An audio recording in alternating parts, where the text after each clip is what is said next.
Hey, my back's for Outdoor Man. Not quite, it's just me. I'm gonna miss that show. I don't care that he supports Trump, but anyway, poor old Carl. This is me. I'm doing an update about the second book of the series She Knows. It's been a while since I did any update, and I just wanted to let you guys know I haven't forgotten about it. I wanted to give you read to you a couple of chapters just so you know what's going on, just to give you an idea. It's just a couple of chapters that I have already got back from the editor, but it's still work in progress, so it may or may not change. Title of the book, or the working title, is Case BYGB20984, which, for those who read the first book, know is the police case title for the main subject, Lynn. Okay, introduction. Double talk. Say one thing but mean the complete opposite. Ever been told it's okay to go golfing with your friends when you flat out knew it was anything but okay? Ever been told to go away but knew they meant stay? Many individuals have trouble understanding this, though it's even harder to spot when someone is doing it to you. Don't you realize this is a prime example of them having power over you? She knows. You will most likely decide to stay or not go golfing with your friends, because the person doing the double talk is the one cooking your dinner, washing your clothes. They are the one with the pussy. Women know they hold the power. Strong women will know how to use this skill effectively with vengeance. Defy them and run the risk of not getting any for a month, waking up with nothing to wear to work, or not having a packed lunch for work. She may go away for the weekend, leaving you with the kids, or you may come home to find your dinner still in the freezer. Despite knowing full and well the dangers of dating, men so often waltz blindly into relationships like walking in straight into a Venus flytrap, waiting to bite. There's an old phrase, if it's too good to be true, then it often is. The same idea applies to women.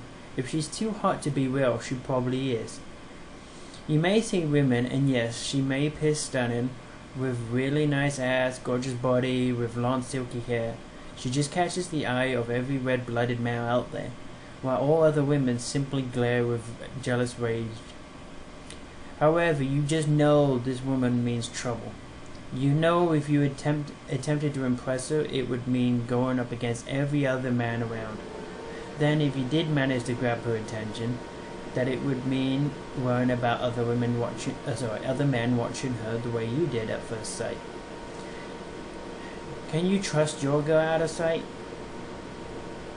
She knows your boss, so if you risk dating her and it goes bad, you know everything else will follow suit.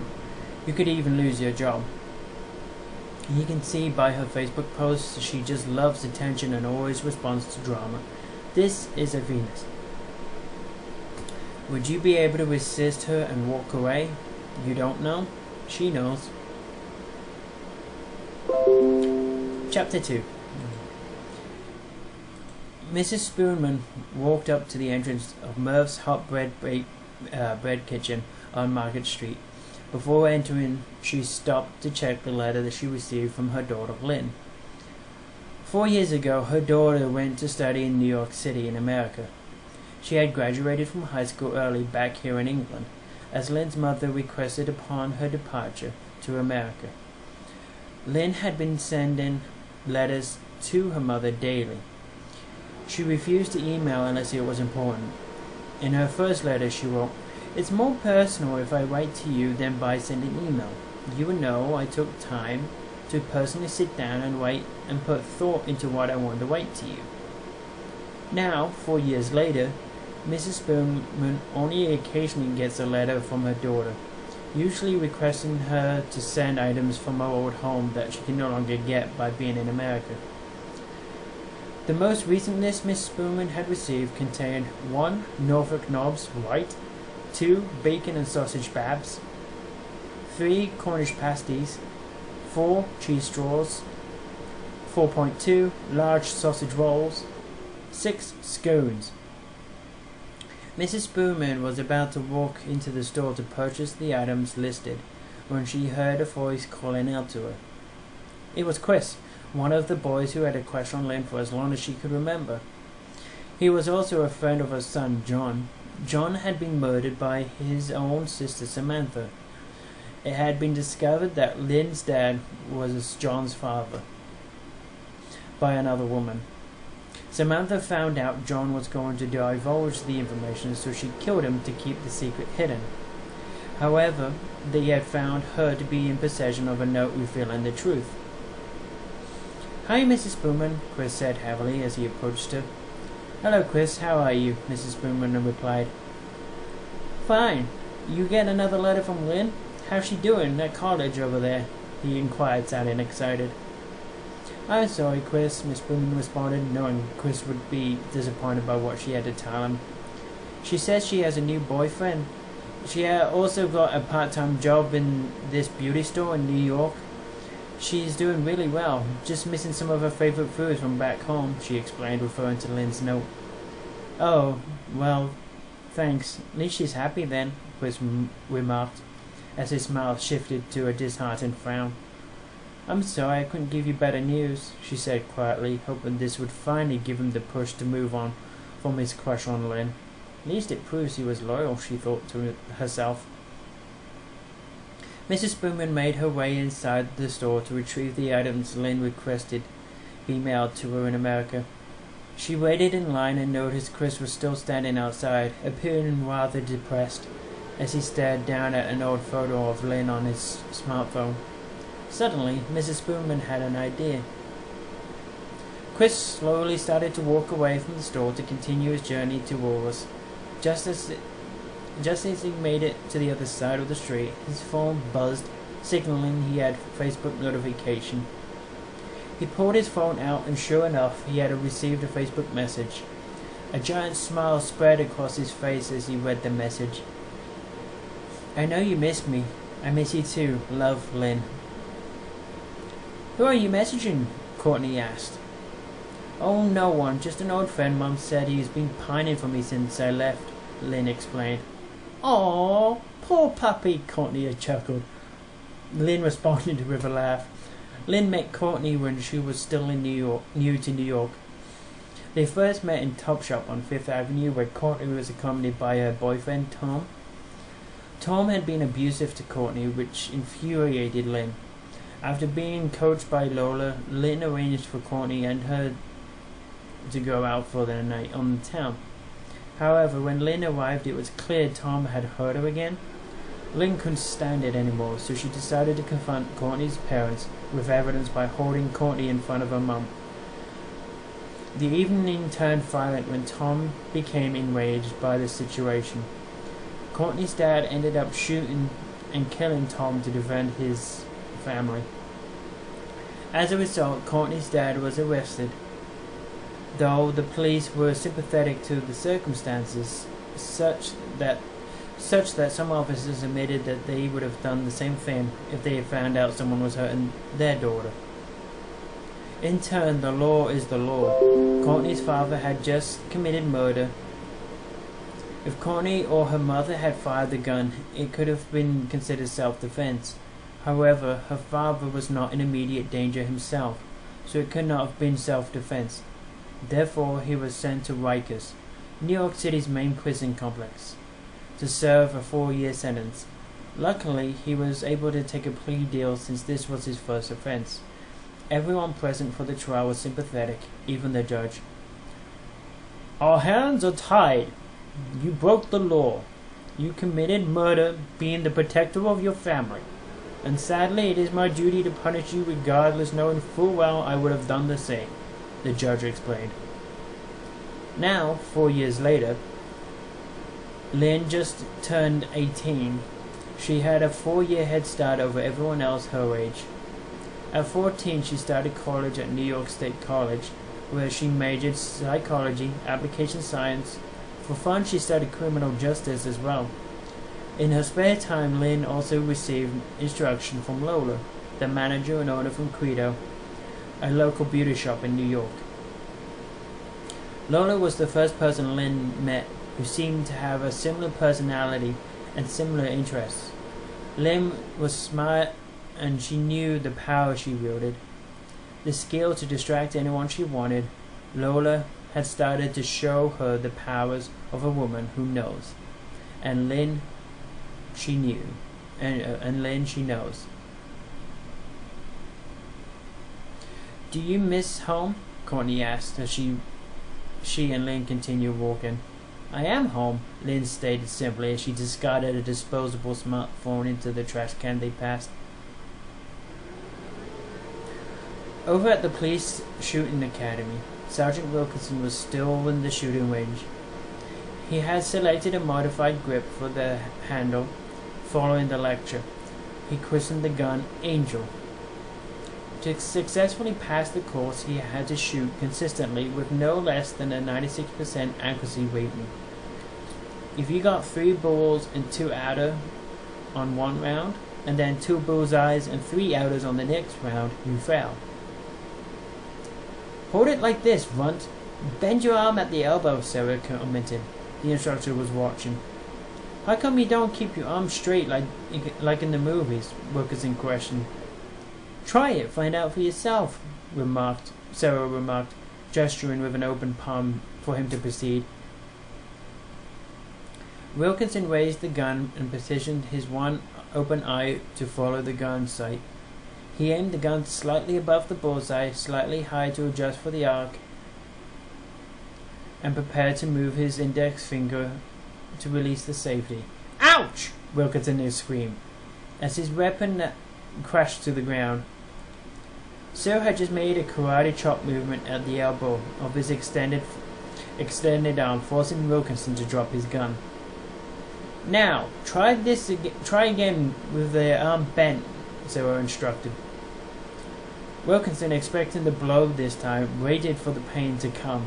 This time, though, all that happened with Sarah's strike was his arm moved down and right back up again.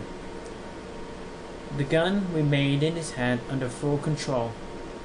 "Okay, you've made your point," Wilkinson stated, rubbing his bruised arm. "I hope so, Runt. You lose your gun, you're out of the fight. And you're dead. Also, it improves your accuracy this way. Use your other hand to cup the base of the handle," Sarah explained, demonstrating with her own weapon. "Is there really that much of a difference?" Wilkinson asked. "Show him, Sarah." "Sergeant, the standard issue police gun, like your one, is rather easier to shoot, and the lady Sarah has, would you agree, is a weapon with a kick to it, making it harder to aim?" Wilkinson agreed. "Well, I have an Andrew Jackson to say Sarah's accuracy with a standard issue police weapon will be lower shooting with a straight arm than the accuracy with a Desert Eagle shot with a bent arm. 10 shots for each?" the instructor challenged. Several other officers in the range all stopped when they heard the offerings of a bet. "I'll take that bet," one male officer shouted. Wilkinson glanced over towards the officer who accepted and turned back. "Well, okay. If he's taking their bet, I will too. He looks like he knows what he's doing." Sarah stepped up to her own shooting lane, picked up a random standard issue Glock 19 pistol. She held it with her right hand and raised it to eye level. The target she selected was a black silhouette of a man. She fired 5 quick shots and spray of bullets hit around the chest area. Maybe 1 got the heart, then 1 in the lung area, and 2 got the shoulders or collarbone. 1 shot to the far right was a miss. Wilkinson learned that 1 wild bullet meant 1 innocent victim dead, and the reason for being sent home. Sarah fired again after a brief pause, aiming for the head this time. 2 went high, possibly giving him a haircut, and the other has hit just around his head. Sarah made sure to toggle the safety on again before disconnecting the bullet chamber. Then she placed the pistol and the empty ammo clip back on the counter, stepping up to the new target. She then turned to face her audience. "Try not to come in your pants, boys," she smirked as she reached into her cleavage and slowly poured out her lady. It was a Desert Eagle made of finely polished silver, with with a female symbol engraved on the left side of the handle. The right side held the words "Silly Boys, Guns Are for Girls," with an 8-carat gold edge frame around the handle plates. She turned to face the new target, switched off the safety, and fired quickly. Bang, bang, bang, bang. The sound of the Desert Eagle reverberated throughout the gun range. 2 bullet holes formed 2 eyes, and the other 3 formed a little mouth over the center of the target. She fired another rapid 4 shots, 1 shot for each eye of the face, and 1 for the nose, and 1 for the mouth. She removed her ear protection from her left ear and turned to see a rather dominating distinct shape forming in Wilkinson's pants. Sarah smiled to herself. "You see enough, boys?" Sarah gloated as she peered around the range at her audience. "Wait, you only fired 9.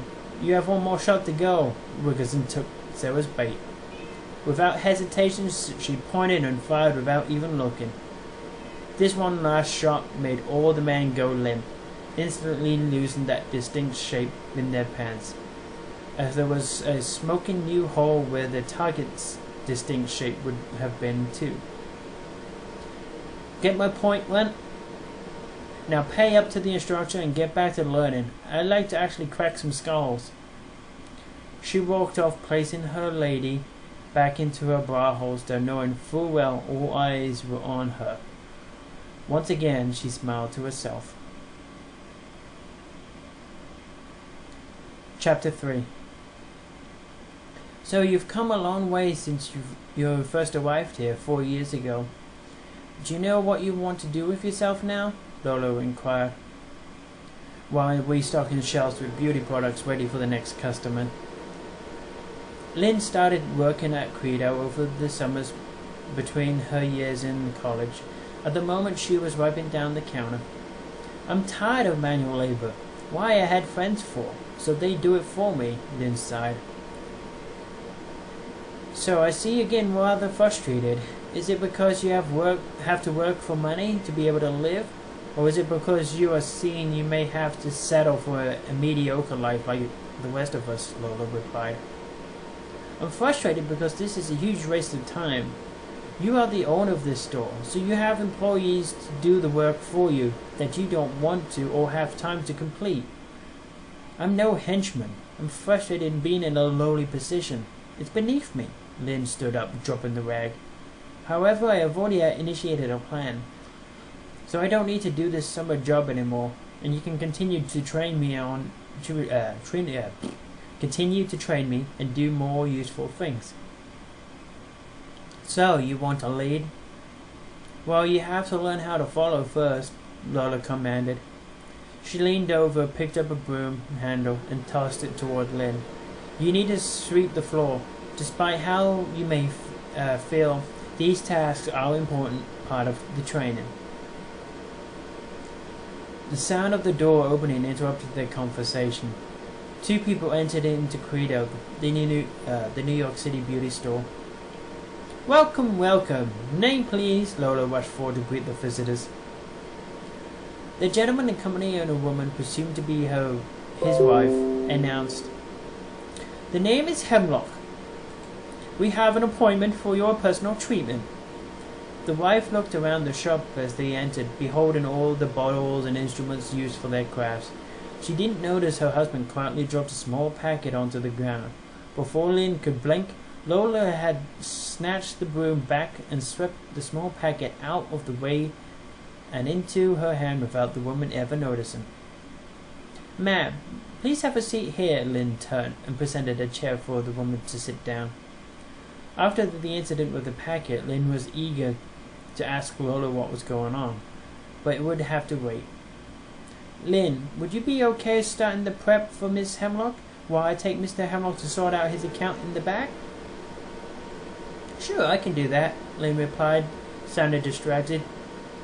She was all too interested in watching Lola take Mr. Hemlock into the next room, but Lola closed the door behind them.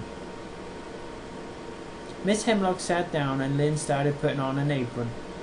She started with a cleanse, applying a face mask to Mrs. Hemlock's face. Then she spun the chair around, and tilted it back for her to start wetting Mrs. Hemlock's hair. Lola opened the door and timidly asked, "Everything okay out here?" "Yes, all is fine. You need anything?" Lynn responded. "Nope," Lola replied bluntly, making sure Lynn saw her lick her lips to get the hint across. "So, you're Lola's you're Lola's young prodigy," Mrs. Hemlock stated with a muffled tone, and lifted up her face mask. "It isn't what it seems." "Well, it is. He's getting the spit and shine polish from Lola. He thinks I don't know her, but he pays. I get a free session here. And it's quite fun watching him squirm about when the pressure gets put on him." Miss Hemlock reclined back in again and replaced her face mask as Lynn returned to the sink. "I'm Sharon Hemlock," she introduced herself, extending her hand. "I'm Lynn," Lynn responded, returning the handshake. "Don't you care that he's doing that?" Lynn asked, still feeling a bit unsettled by the whole situation. She didn't really mind necessarily, but was just surprised. "Dear, here's a free lesson." Men's eyes wander. It isn't their fault. You can't fight nature. And with people like yourself walking around, they will be watching your ass and tits. You know what I mean. I'm sure they glance at you and imagine fucking you from across the street. "I've had the attention of both men and women, yes," Lynn responded. "So you are doubly cursed. This is one of the oldest games in the book, from the days of kings and queens of Europe.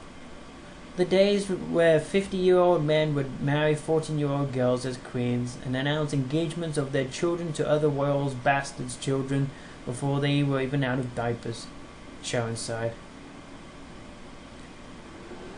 "Many of the queens did what they could to keep being the focus of their king's attention, because while you're his favorite, you get all the rewards that come with it.